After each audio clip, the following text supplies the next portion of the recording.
মলিঘাটি থেকে বালিপোতা, এর মাঝে বাঁশের সেতু, কিন্তু মাঝে কিছুটা সেতু বিহীন অবস্থায়।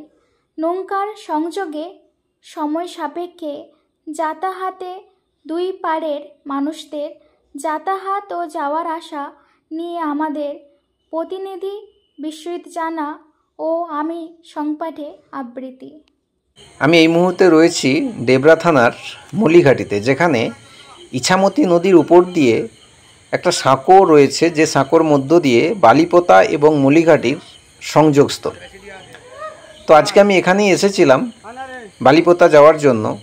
তো এখানে দেখতে পাচ্ছেন মানুষ যাতায়াতের জন্য একটা সাঁকো ব্যবহার করছে, যে সাঁকোটা সারা বছর তো যেভাবে হোক চলে, কিন্তু বর্ষার শুরু থেকে প্রচণ্ড মানুষের অসুবিধা হয়, কারণ প্রচণ্ড পানার তোড়ে এই সাঁকোটা ভেঙে যায়।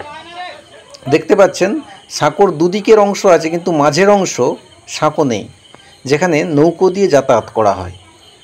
আর যার কারণে এই সামনে পুজো আসছে, খুব তাড়াতাড়ি যাতে সাঁকোটা পুরো সম্পূর্ণ হয় তার জন্য কাজও চলছে। এখানে দেখতে পাচ্ছেন এনারা কাজ করছে।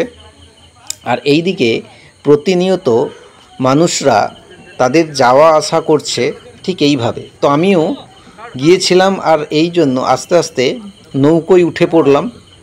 এবং এই নৌকোয় উঠে পড়ার পর আস্তে আস্তে আমরা বালিপোতার দিকে এগোতে থাকি। আর সেই বালিপোতা দিকে এগোতে থাকার সময় দেখলাম বহু মানুষ আটকে রয়ে গেছে, আসতে পারছে না। তার কারণ একটা নৌকোতে 6-7 জনের বেশি থাকছে না, 6-7টা বাইকের বেশি।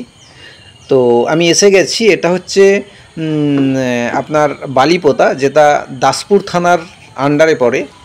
এই জায়গাটা খুব সুন্দর একটা মন্দির রয়েছে, শীতলা মাতার মন্দির রয়েছে, শিব মন্দির রয়েছে, দেখছেন খুব সুন্দর একটা বটগাছ।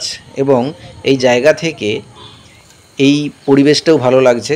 আর এই বালিপোতার স্কুলের কাছে, প্রাইমারি স্কুলের কাছে একটা খুব সুন্দর পুজো মণ্ডপ সেজে উঠেছে, দুর্গা পুজো মণ্ডপ।